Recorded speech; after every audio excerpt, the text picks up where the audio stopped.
This is Wild Chronicles. I'm Boyd Matson.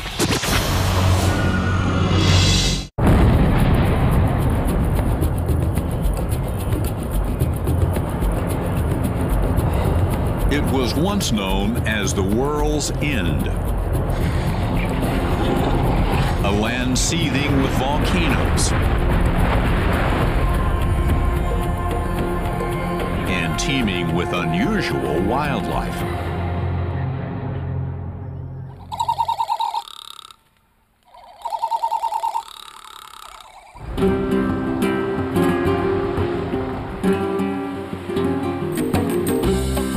The hundreds, if not thousands, of volcanic cones on the islands have not only shaped the topography of the Galapagos, they have also helped shape the evolution of the species that live here. The cliche about Galapagos, of course, is that it's a living laboratory of evolution, and the volcanoes, their eruptions, actually show us that. Populations of animals divided by ancient lava flows have evolved separately from each other. You can see how the plants and animals have developed in these areas either side of a lava flow created by an eruption. So you can actually see the processes that generate evolution in practice happening in Galapagos.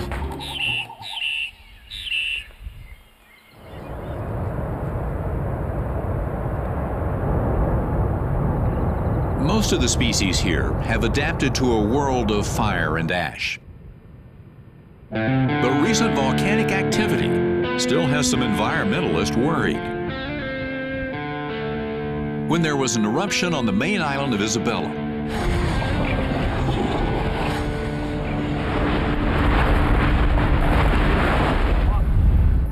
authorities rushed to airlift a population of slow-moving giant tortoises out of the path of the lava flow. The military was called in to strap the heavy creatures to helicopters.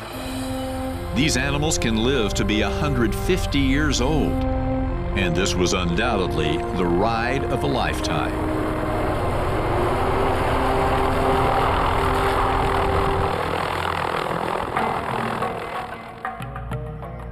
At least one tortoise was singed. The rest cared for in captivity until they could be safely returned. So some of the tortoises were moved out of the way temporarily and then put back. They were moved to our breeding center. A couple have been kept there. Most of them put back after the eruption finished.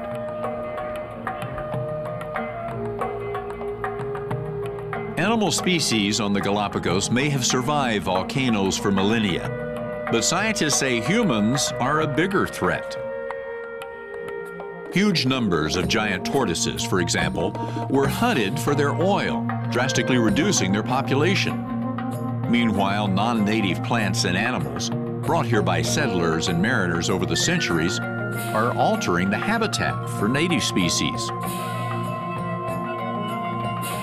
Some worry a volcanic flow could affect these weakened populations. We're much more worried about the impact that an eruption or the fires generated by an eruption might have on these tiny remnants of populations. So although they may have been able to survive an eruption and fire relatively well in the past when they occupied larger areas, now they're very vulnerable as a result of the effects of humans.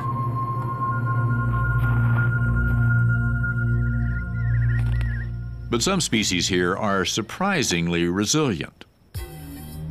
A recent study indicates that a massive eruption on one of the islands 100,000 years ago likely killed all but a handful of giant tortoises, possibly sparing only a single egg-bearing female.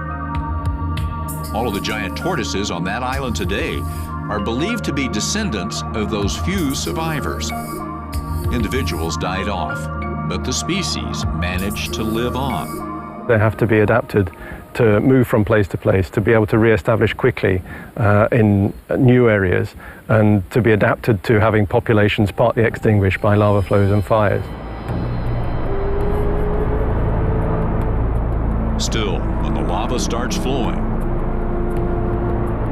environmentalists here are reluctant to take chances.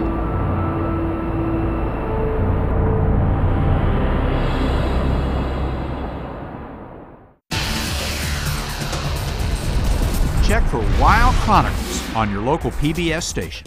Sponsored by National Geographic Mission Programs, taking science and exploration into the new millennium. For the best subscription offers to any National Geographic magazine, log on to nationalgeographic.com/magazines.